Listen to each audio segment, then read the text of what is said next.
Welcome to another deep dive into Richard Carroll's historic scratch-built models.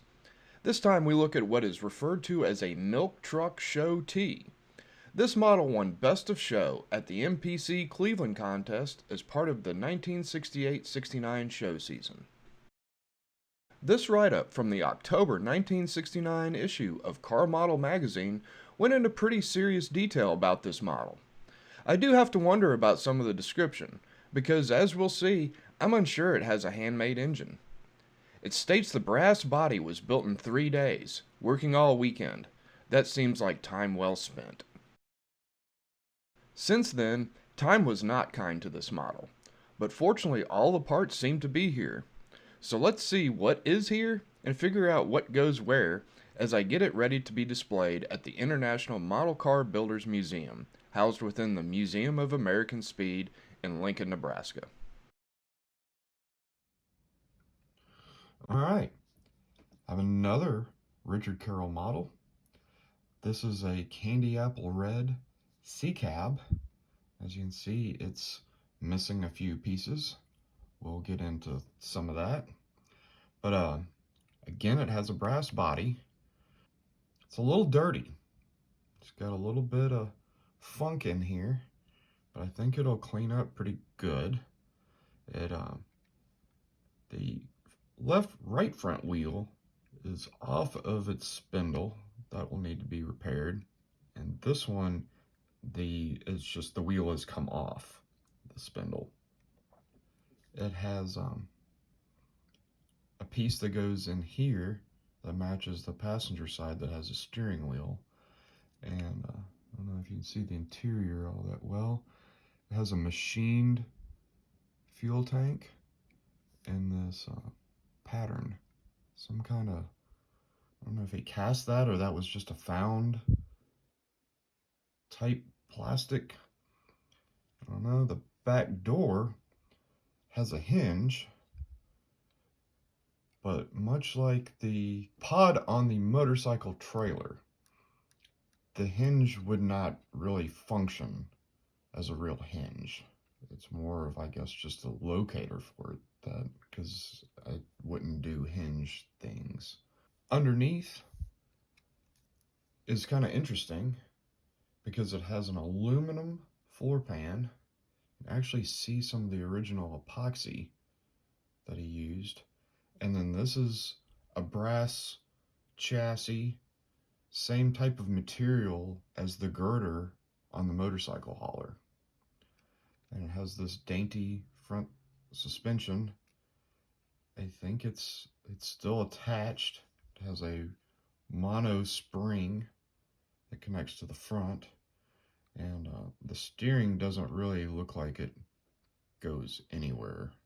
There wasn't any kind of part that goes to it, to where the steering wheel would be, but actually that would be on the passenger side, curiously.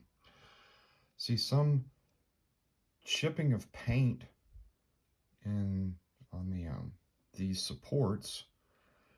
That might have been like that the whole time. I don't know. And you can kind of see the inside of the body, how it was made, because it's got where the paint couldn't get in. On this side, it's kind of a little bit rough, but it's got some gold overspray from probably the base coat. And that's the main body piece. Have the front wheels, and these are the Richard Carroll tires that you could buy from Car Model magazine. And he used his product. So this one doesn't have the center, but it's on the body still. And it just looks like he might have used like tester cement, like some kind of plastic cement to stick that on, because the wheel is certainly got the look of plastic cement. And this will get repaired this one, again, it's kind of interesting how the wheels, I mean, they're just like coming apart because he had some kind of paint. Maybe he just used black paint to get it because they're a little bit loose in the wheel. So that these will get reassembled with modern adhesives. This is the interior piece, and it's a little dingy, a little dusty.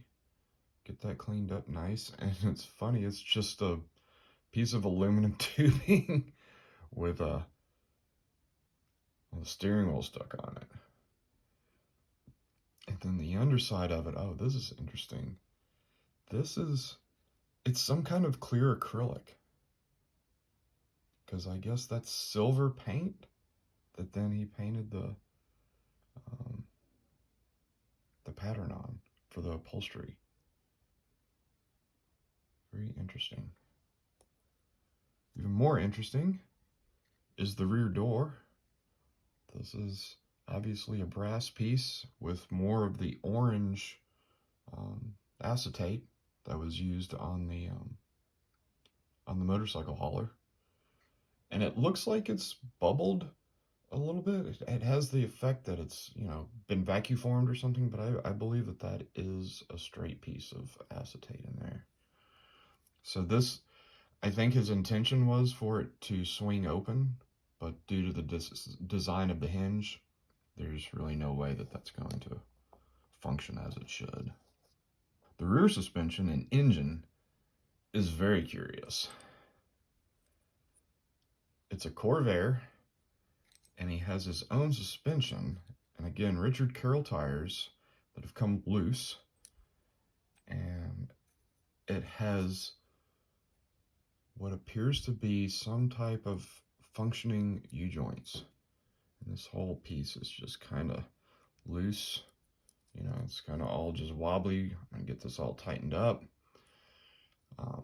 It was inserted in with epoxy because you can see the epoxy here and this big carved out place on the transaxle. The engine's pretty neat. It's got the clear cover.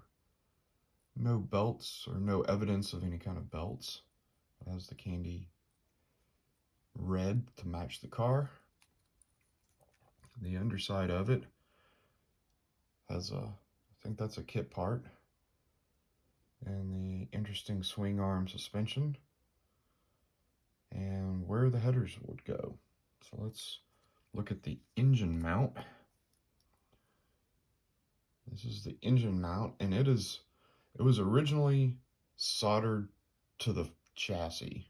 It has a point up underneath it, and this piece is broken off.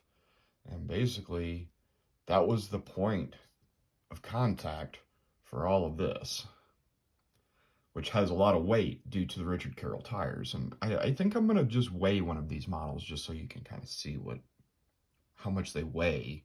And this is probably one of the reasons why they've come disassembled, in addition to the old glue, because this was just glued right here and here to the engine in the rear axle.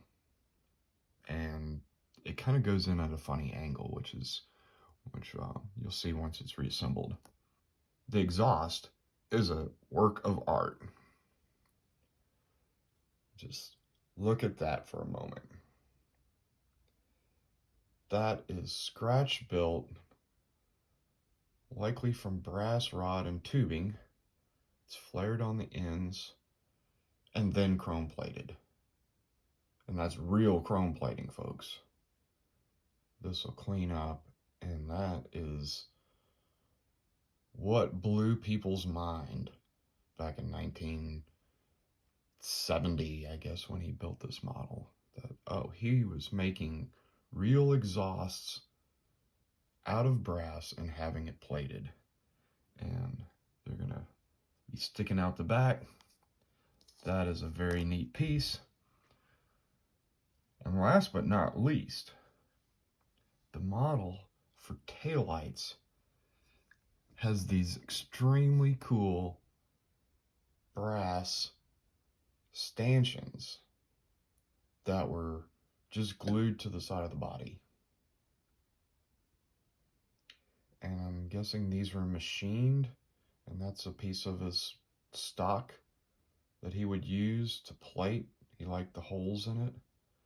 And these are soldered brass. And those are really cool. And to match these, it has a hood ornament, which again is a piece of machined brass that will reattach on the front of the car. Right there. So I'm kind of torn that if I'm gonna repolish these pieces to be like bright, or should they have the patina finish on it. I think I'm gonna just kind of wipe them down and leave the finish, because this is, you know, not trying to make this car look like it was brand new. Just want to get it back together and make it look good. The lacquer paint has checked a little bit, as you can see. You can see the mark where the stanchion taillight doodad went originally. Total 70s. So again, an extremely cool model from the history of our hobby. I'm humbled to be able to reassemble it, bring it back to you guys, and see it, get it ready for the Museum of America Speed exhibit. So stay tuned. And here it is, all cleaned up and back together. Fortunately, it wasn't all that complicated to repair. It certainly has a Tom Daniel pie wagon vibe, just with a lot more uncertainty. The most nerve-wracking part was getting the carriage lamps back on without making an epoxy mess. Past glue marks where they were attached certainly helped. It was an honor to be able to get this one ready to display. And be sure to like, comment, subscribe, you know what to do, because I have all kinds of model car stories to tell. Thanks for watching.